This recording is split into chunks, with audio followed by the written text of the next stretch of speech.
তুই তোর বাবাকে যদি বুঝিয়ে নিয়ে যেতে পারিস আমি আপত্তি করব না। তা আমি ওকে অনুরোধ করব কি করে বলতো? তোমার অনুরোধ করার কি, আমি অনুরোধ করছি। দাদু ভাই প্লিজ চলো না।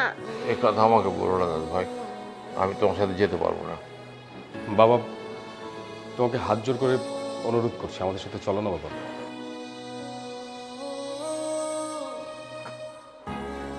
দেখো রেহানা, তুমি তো জানো আমি এক কথার মানুষ, আমার শরীরটা ভালো না, আমি কথা বলতে পারবো না, কিন্তু আমি এই বাড়ি থেকে যাবো না, আমি যাচ্ছি না, আমি যাবো না। হ্যাঁ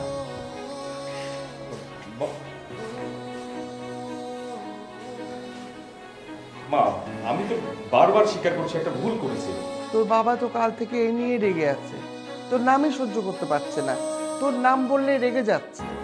দাদুকে একটু কান বলে দিলেই হয়, এতে রাগ করার কি আছে? আমি যাই, দাদুর কাছে যাই।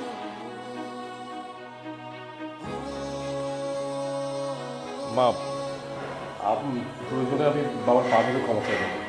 মা, আমি বাবার পা ধরে বসে থাকবো, বাবা যতক্ষণ পর্যন্ত রাগ না কমবে আমি পা ছাড়বো। লাভ হবে না, নিজ থেকে যতক্ষণ না রাগ কমবে ততক্ষণ কারো কথা শুনবে না। আঘাতটা অনেক বেশি তো, তাই ক্ষতটাও গভীর। মা, বিশ্বাস করো, জুলি তোমাদের সাথে কোনো খারাপ ব্যবহার করবে না। আমি জুলিকে যথেষ্ট শিক্ষা দিয়েছি। ঠিক আছে, আমি আর জুলি এক বাসায় থাকি, কিন্তু জুলির সাথে আমার সম্পর্কের যথেষ্ট অবনতি হয়েছে, আমাদের দুজনের মাঝে যথেষ্ট দূরত্ব তৈরি হয়েছে। ছি ছি, এসব কি বলিস? বৌমার সাথে তুই আবার এরকম করতে গেলি কেন? আজব করবো না, ওর কারণে তো আজকে এই অবস্থা। তুই এক কাজ কর বাবা, তুই আজ বরং চলে যা। আর তোর বাবা আর একটু দেখি, যেদিন মনে কর একটু রাগারাগি কম করবে আমি তোকে খবর দিব, দেখবি সেদিন আর তোকে ফিরিয়ে দিবে না। মা জানো, আমি তো আলতাফ ভাইকে দেখে অবাক হয়ে গেছি, কিন্তু কিছুটা স্বস্তিও পেয়েছি যখন শুনলাম যে তোমরা তার বাসায় আছো। আলতাফ আমাদের অনেক সেবা যত্ন করে। আচ্ছা, মানে যে সুরুজ আর রুম্পা নামের যে দুটো ছেলে মেয়ে ছিল, মানে ওরা কোথায়? রূপা বাসায়, আর শুরু যে যে সবজির দোকান করে ও দোকানে গেছে। ওরা দুজনেই খুব ভালো। শুধু আমি তোমাদের ভালো সন্তান হতে পারলাম না, কিন্তু মা আমি কথা দিচ্ছি তোমরা আমার সাথে চলো, আমি তোমাদেরকে যথেষ্ট ভালো রাখবো, কখনো কষ্ট দিব না, কেউ কষ্ট দিবে না তোমাদেরকে। পাখি যেমন তার বাচ্চাদের আগলে রাখে, আমিও ঠিক তেমনি আগলে রাখবো।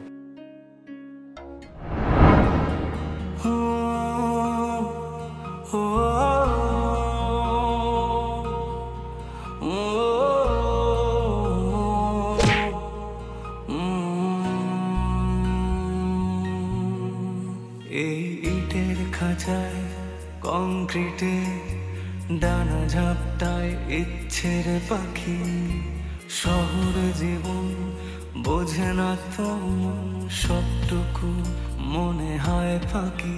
এখানে স্বপ্ন ভাঙার কান্না কেউ শুনেও যেন শোনে না, তাই বুকে ব্যথা কালশিটে চোখে শুধু জল ছবি আঁকি, সবটুকু মনে হয় ফাঁকি।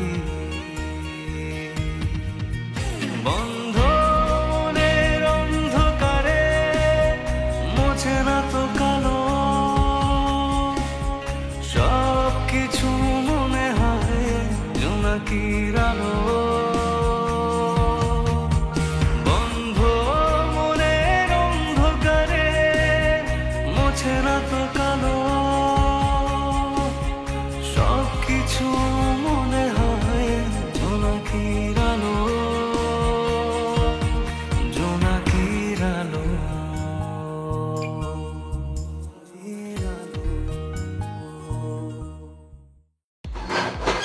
কিরে কিসে তোর পাগলা কুত্তা কামড়েছে নি? হ্যাঁ ভাই, মনসুর তো ফিরে আইছে ভাই।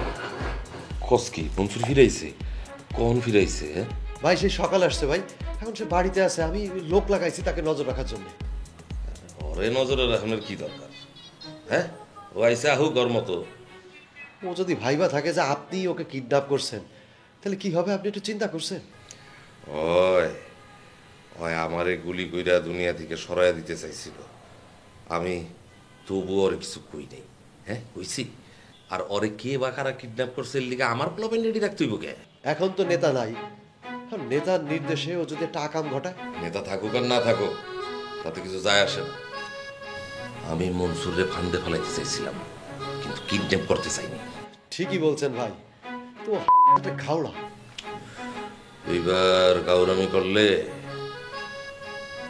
আমি কি ওরা সাইরে দেবো রে, কিছুই কমু না। ও আমার বহুত ক্ষতি করে লাগছে, বহুত। আসলে ভাই, শুধু আশার প্রতি আপনার একটা সফট কর্নার থাকার কারণে আপনি ওকে কিচ্ছু বলেন না, আমি এটা জানি।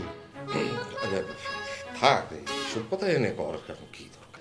ভাই, আমি তো আপনার পাশে আছি, আর মনসুরের তো কোনো ক্ষমতা নাই, ওর নেতাও নাই, আর তাছাড়া ওর চেলাপেলাও তো পলাতক। ওর শক্তি আছে কি নাই এটা আমার জানানোর দরকার নেই। আমি আর ওর বাড়িওয়ালারে ফোন দিলাম যেন আমার লোকে দেখা করে এর লিগে। তারে ফোন দিছেন কেন ভাই? আরে বেটা, আমি কি জানতাম নাকি মনসুর ফিরে আইছে, বাসায় বয়ে রইছে? আমি তো মনসুরের খোঁজ খবর লওয়ার লিগে ফোন করছিলাম, আইতে কইছি। আরে চাচা, আসেন আসেন আসেন, আসসালামু আলাইকুম। বসেন বসেন। কি খবর বলেন? মনসুর তো ফিরে আইছে, খুব বড় ধরনের বিপদে পড়ছিল। ও, এখন সুস্থ আছে তো? হ্যাঁ, সুস্থ আছে। সুস্থই যদি থাকে তাহলে বাসার থেকে বাইরে বের হয় না কিল্লিকা? না, আমি বাসায় থেকে তার রেস্ট নিতে কইছি। তারপর আর কি করব, বাসায় বসে আছে, ইলেকশনও নাই, নেতাও নাই। আরে তারপর আবার ওষুধ বেচতে থাকবো? হ্যাঁ, সমস্যা কি তোর? যে কাম কর, আমগুলোকে দুটো কফি লিয়ে যা। আপনি তো চিনি খান না, চিনি ছাড়া। না না, আমি কফি খাবো না, কফি দরকার নেই। হ্যাঁ, আরে আমি কফি অফার করছি আর আপনি খাইবেন না, এটা কি হয়? আচ্ছা ঠিক আছে, এত করে ধরুন কইতেছে। আচ্ছা ঠিক আছে। ঠিক আছে, আনবার কইছে ধর আনুকো। শুনেন চাচা, আপনারে বলি কোনো সমস্যা নাই, মনসুরের প্রতি আমার অনেক রাগ, অনেক। কিন্তু ও যদি লাস্ট টাইমে কিডন্যাপ না হইতো তাইলে তো আমি ওরে ঠিকই একটা শিক্ষা দিতাম। কিন্তু কে বা কারা ওরে কিডন্যাপ করলো? যারাই এই কাম করছে খুবই খারাপ করছে। অবশ্য আমার জন্য একটু ভালো হয়েছে, কারণ কিডন্যাপ না করলে আমি ওরে সরাই দিতাম। না ঠিক আছে, মানে ডিস্টার্ব জিনিসটা খুবই খারাপ। খুবই খারাপ মানে পুরাই খারাপ বিষয়। কিরে ওই, কফি আনতে কতক্ষণ লাগে? ব্রাজিল গেলি কেন নাকি? আর শুনেন, এখন আপনি যেটা করবেন মনসুরে কইন একটু সাবধানে থাকতে। বিপদ আপদ তো কওয়া যায় না, ইলেকশন সামনে, কইতে কি হয়ে যাইব, কোন পার্টি। ওর লোক তো ভালো না, 12 দিকে আঙ্গুল দিয়ে রাখছে, বুঝেন না? এমনি তো কইছি, তোর যে অবস্থা বেশি ভালো না, গরম চাই। কি কও, শাকিল ভাই ছিল? হ, তার ছেলের উনি আসছিল। ও, মনে হয় বাবার মান ভাঙাইতেছে। হইতে পারে। আচ্ছা রুম্পা, বাবার মান যদি সত্যি ভেঙে যায়, বাবাকে আমগো রেখে চলে যাব? তা তো যাইবই। বাবা আমাকে সারা জীবন আমাদের বাসায় থাকবো, হ্যাঁ ছেলে আছে না? ও তাই তো। কি হলো তোমার আবার? কিছু না, এমনি। আসলে বাবা মা পেয়েছিলাম তো, তবে হারানোর ভয় বুকের মধ্যে আসে লাগতেছে। মা, বাবা শুরু, মা রুম্পা, তোদের সাথে আমার কথা ছিল। মা আপনি আবার আইতে গেলেন কেন? আমরা বাসায় যেতাম, তারপরে কথা বলতাম। না রে বাবা, বাসায় গিয়ে বলা যাবে না, তোমাদের বাবা যদি শোনে তোমাদের উপর রেগে যাবে। কি কথা মা বলেন? শাকিল আর মুগ্ধ আসছিল, হ্যাঁ আমি তো দেখছি। ওরা এসে তো অনেক অনুরোধ করলো, কিছুতেই রাজি হলো না। মাহবুব সাহেব একবার রেগে গেলে সেই রাগ ভাঙানো খুবই কঠিন। সে যাবে না তো যাবেই না। আলহামদুলিল্লাহ। কি বললে তুমি? হায় হায়, মানে এটা তো একটা সাংঘাতিক ব্যাপার। আচ্ছা, এখন তোমরা বাসায় গিয়ে কোনো রকমে কি তাকে রাজি করাতে পারো? আমরা রাজি করামো। আচ্ছা মা, আমরা দেখুন না। তোমরা বাসায় গিয়ে এমন একটা কথা বলবে যাতে ওর মনটা নরম হয়ে যায়। মানুষটার মনটা আসলেই নরম, কিন্তু ইচ্ছা করে মনটাকে শক্ত করে রেখেছে। নিজেও কষ্ট পাচ্ছে, আমাদের সবাইকেও কষ্ট দিচ্ছে। মা আপনি কোনো চিন্তা করেন না, আমরা বিষয়টা এমনভাবে তুলমু বাবা বুঝতে পারবো। রাগ করে থাকা ঠিক হইতেছে না। হ্যাঁ মা, আপনি একদমই চিন্তা করেন না, নিশ্চিন্তে থাকেন। আমরা বাবার একদম ঠিকই রাজি করে ফেলাম। হ্যাঁ মা, আপনি একদম চিন্তা করেন না। বাবা যদি না যেতে চায় না যাবো, আমরা তো আছি। কি কইতেছে সব? আরে না, মানে তার তো যাইতে হইব। শাকিল ভাই আর মুগ্ধ আসলে তার সব মান অভিমান চলে যাব, আর আমরা এমন একটা অভিনয় করবো মানে তার মন ভালো হয়ে যাবে। তাহলে আমি যাই বাবা। মা চলেন, আমি আপনার রিক্সা করে দিই। না না থাক, লাগবে না বাবা, আমি একাই পারবো।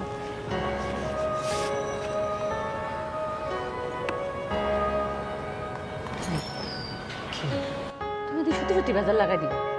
মা বাবা তার পোলার কাছে ফেরত যাবো, তুমি এটা বাধা দেওয়ার কি? আমি কই বাধা দিলাম, মা তো কইছে বাবার সামনে অভিনয় করতে, পরে দেখা গেল বাবা যদি রাগ করে বাসা ছেড়ে চলে যায়।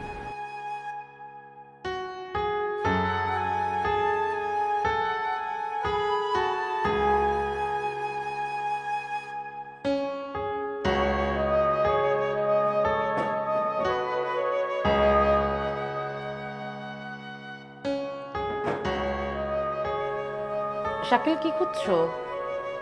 আমার আর বাবার একটা ছবি ছিল, সেটা সেটা এখানে নেই, বাবার ঘরে। ও আচ্ছা।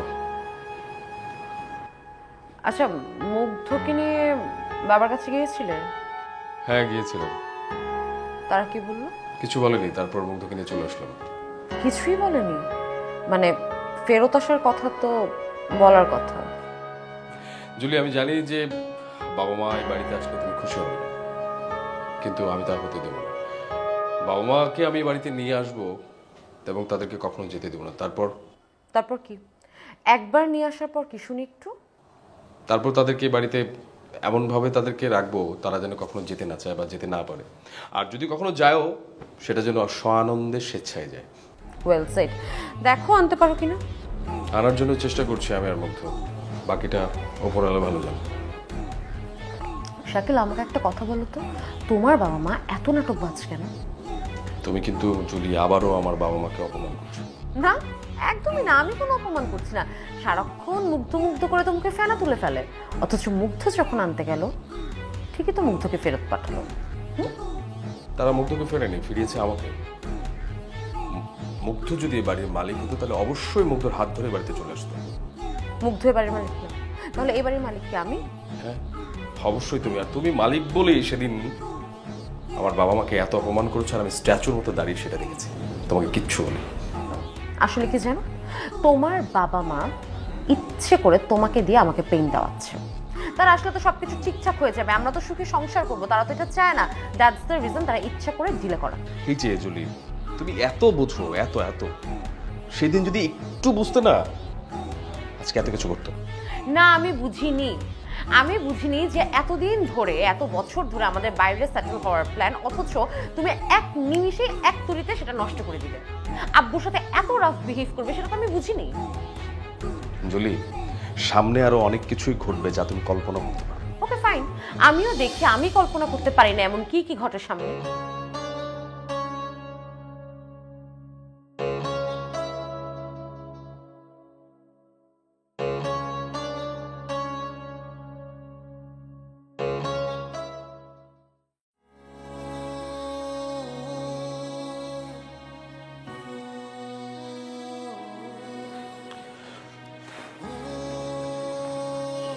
কি বাবা, কোথায় গিয়েছিলে? কোথায় আবার যাবো, আমি বাইরে হাঁটাহাঁটি করছিলাম। দেখো, আমি মানুষটা শিক্ষক, কিন্তু একজন শিক্ষক পৃথিবীর যে কোনো মানুষের মন পড়ে ফেলতে পারে, এটা কিন্তু মনে রেখো। হ্যাঁ পড়তে তো পারো, সেই জন্যই তো শাকিল আর মুগ্ধকে তুমি এইভাবে ফিরিয়ে দিলে। তুমি হঠাৎ করে এইভাবে ঘুরে গেলে কেন? বাড়ি থেকে বেরিয়ে আসার সময় আমাদের কি কথা হয়েছিল? আর কোনোদিন আমরা এই বাড়িতে ফিরে আসবো না বলছিলেন কি না? হ্যাঁ বলেছিলে, তো কি হয়েছে? শাকিল তার ভুল বুঝতে পেরেছে, এভাবে অভিমান করার কতদিন ওদের দূরে সরিয়ে রাখবে? দূরে সরিয়ে রাখবে মানে? এমন একটা কথা তুমি বলতে পারলে? আমি কি ওদের দূরে সরিয়ে রেখেছি, নাকি ওরা আমাকে দূরে সরিয়ে রেখেছে? এখন এই দূরত্বটা কমানো যায় না মাস্টার সাহেব? না, কমানো যায় না, কারণ তুমি তোমার এথিক্স, তোমার অনেস্টি সবকিছু ভুলে গিয়েছো। তুমি কোন সাহসে রূপা আর সূর্যের কাছে গিয়ে এসব ব্যাপার নিয়ে কথা বললে? আমি ওদের কাছে গিয়েছি এ কথা তোমাকে কে বললো? এই যে তুমি অবাক হয়ে গেলে, এটাই তার প্রমাণ। আরে আমি শাকিলকে ক্ষমা করবো কি না করবো সেটা কি কাউকে বলে দিতে হবে? তুমি যে রূপাকে আমি ভালোবেসি, তাই মানে কি ওরা আমার মাথা কিনে নিয়েছে? ওরা যা বলবে আমাকে তাই শুনতে হবে? আচ্ছা আচ্ছা ঠিক আছে বাবা, তোমাকে কিচ্ছু মানতে হবে না, তুমি এত উত্তেজিত হও না। শাকিলকে আমার ঠিকানা কে দিয়েছে? সম্ভবত নীলা দিয়েছে। দেখো, আমি সারা জীবন গোয়েন্দা কর্ম খুব পছন্দ করি, কিন্তু তার মানে এই নয় যে আমার পিছনে গোয়েন্দাগিরি লাগবে সেটা আমি পছন্দ করবো। ওই মেয়েটা এত বড় সাহস কি করে হলো যে সে আমার ঠিকানা নিয়ে আরেকজনকে দেয়? আরে বাবা, সে তো শাকিলকেই দিয়েছে। তো শাকিলকেই বা কি জন্য দেবে? আচ্ছা তুমি একটু বসো তো, আমি দেখি আলতাফের কাছে প্রেশার মাপার যন্ত্রটা পাই। আমার কোনো প্রেশার বাড়ে নাই। আমি শাকিলের সাথে কম্প্রোমাইজ করবো না। যে আমাকে করতে বলবে তাকে কিন্তু উচিত জবাব দেবো। দাও না, উচিত জবাব দাও। কে মানা করছে তোমাকে? মানা করেনি, তাহলে আমার সাথে রাজনীতি হয় কেন? কোথায় যাও? মাথা গরম হয়ে গেছে, পানি না ঢাললে মাথাটা ফেটে যাবে এখন আমার।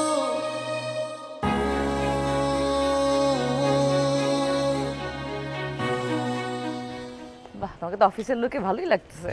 Thank you. তো mister Zahid, first day at office কেমন ছিল? ভালোই, তবে প্রথম দিন তো আমতা করতে করতে কেটে গেছে। সমস্যা নাই, এক সপ্তাহ গেলে সব ঠিক হয়ে যাবে দেখবা। আমিও সেটাই ভাবছি। আচ্ছা চলো কোথাও বসি, কিছু খাই। না, কিছুক্ষণ থাকি তারপর চলে যাব। আর তুমি অফিস ছিল অনেক টায়ার্ড থাকবে, ইউ মাস্ট টেক রেস্ট। হ্যাঁ, কিন্তু টায়ার্ড তো আমি অফিস করে না, টায়ার্ড অন্য কারণে। অন্য কিছু মানে? তোমাকে শিলার কথা বলেছিলাম না? হ্যাঁ, কি করেছে শিলা? আরে ও তো আমার জন্য সুইসাইড করতে গিয়েছিল। হোয়াট? তাই নাকি? হ্যাঁ, বিষয়টা তোমাকে তখন জানানো হয়নি, কিন্তু ব্যাপারটা হচ্ছে ওরা কেন তখন আমাদের বিরুদ্ধে অ্যাকশনটা নিল না? অ্যাকশন কেন নিবে? ও তো নিজের ইচ্ছায় সুইসাইড করতে গিয়েছিল, তাই না? নাকি ওকে কেউ ফোর্স করেছে? তা ঠিক আছে, কিন্তু ওরা বলছে আমাদের জন্য এটা হয়েছে, ঠিক আছে? এবং ওর মা চাইলেই নাকি কমপ্লেনটা করতে পারতো, সে করেনি, এবং তার ফলে যা হওয়ার তাই হচ্ছে। কি হচ্ছে? কি হচ্ছে মানে সারাটা বাসা মাথায় তুলে রাখতেছে, বাবা মা জুথি সবার মাথা খেয়ে ফেলতেছে একদম। ও মা, তাই নাকি? হ্যাঁ সেটাই। আর আমার বাবা, সে তো পুরাই একদম কি বলবো ম্যানিপুলেট হয়ে গেছে, সারাদিন শিলা শিলা শিলা শিলা শিলা করে খালি। আমার বাবা খালি শিলা শিলা করে। আমার বাবাকে শিলার গান শোনায় দাও। তুমি হাসছো Zerin, this is not funny, this is serious. Okay, I am serious. আমরা এখন কি করতে পারি? আমরা অনেক কিছুই করতে পারি, আবার কিছুই করতে পারি না। তা অবশ্য ঠিক। এখন যদি আমরা শিলাকে কিছু বলি, ও যদি আবার সুইসাইড অ্যাটেম্প করে, তখন তো একটা মুশকিল হয়ে যাবে, তাই না? শোনো, আমার কি মনে হয় জানো, তোমার আমার না নর্মালি বিয়েটা হবে না। তাহলে কিভাবে বিয়ে করবে? তোমাকে নিয়ে আমার পালিয়ে যেতে হবে। এখন তুমি আমার সাথে ফান করছো, তাই না? আরে ফান কেন হবে, আমি বাস্তব কথা বললাম। দেখো, যদি এটা না করি তাহলে ওই শিলা শিলার মা জোর করে হলে শিলার সাথে আমার বিয়ে করা ছাড়বে। বিয়ে ম্যান জাহিদ, তুমি না চাইলে তোমাকে কেউ জোর করে বিয়ে করতে পারবে? হ্যাঁ, এটা কি বাংলা সিনেমা নাকি? শোনো জেরিন, এই জীবনটা না সিনেমার থেকেও বেশি ফ্যান্টাসিতে ভরপুর। আচ্ছা ঠিক আছে বাবা, মানলাম। এখন চলো সামনের মোড়ে কফি খাই, তারপর বাসায় চলে যাবো। ঠিক আছে, কফি খেলে বিল দেওয়া যেতে পারে, কিন্তু এর বাইরে কোনো কিছু কিন্তু বিল আমি দিতে পারবো না। একটু এখানে বললা বসতে কোথাও? হ্যাঁ, সেটা কফির জন্য বলেছি। ঠিক আছে, এক্সট্রা বিল হলে বিলের জন্য তোমাকে দোকানে রেখে যাবো, তুমি এখানে ওয়েটারের জব করবা। আরে কি বলো? Just joking. রূপা, ঠিক করে বলো তো আমাকে, তোমার মা তোমাদের ওখানে গিয়ে শাকিলের ব্যাপারে তোমার সাথে আলাপ করেছেন? জি বাবা, বলছে তো। আমি বলেছিলাম না যে আমি জ্যোতিষী ঠিকই, তার প্রমাণ হলো এটা। তা কি প্ল্যান করেছো মায়ের সাথে বসে? না বাবা, আমরা তো কোনো প্ল্যান করিনি। প্রমাণ তো হয়েই গেল, বলে ফেলো কি প্ল্যানটা করেছো, সেটা বলে ফেলো। বললো তো প্ল্যান করেনি, বারবার কেন তারপরও বলছো? বলছে এই কারণে যে তুমি আমার অনুমতি ছাড়া ওদেরকে এই ব্যাপারটা জড়িয়েছো, তাই। কিন্তু কাজটা তুমি একেবারেই ঠিক করোনি। আমার সাথে কি এত শত্রুতা? আমি তাদের কি ক্ষতি করছি একমাত্র হালিম কমিশনার ছাড়া? আমি একটা জিনিস বুঝি, প্রতি বছর এত ঠাডা পড়ে, এত ঠাডা পড়ে, এই বদমাশগুলো পড়তে পারে না। আরে ছেলে মেয়ে বাবা মায়ের কাছে কখনো দোয়া চায় নাকি? তো তুই এমনিতে দোয়া করে। আসলে আমার একমাত্র ছেলে মুগ্ধ, ওর দেখাশোনা করার জন্য ওর দাদু দিদাকে আমি গ্রাম থেকে এনেছিলাম। বাট ভাই, এটা কোনো কথা হইলো? ওর মতো একটা তেলাপোকার মতো লোককে দেখতে আপনি নিজে চলে এলেন। সবটুকু মনে হয় ফাঁকি, বন্ধ মনের অন্ধকারে মোছে না তো কালো, সব কিছু মনে হয় জোনাকির আলো।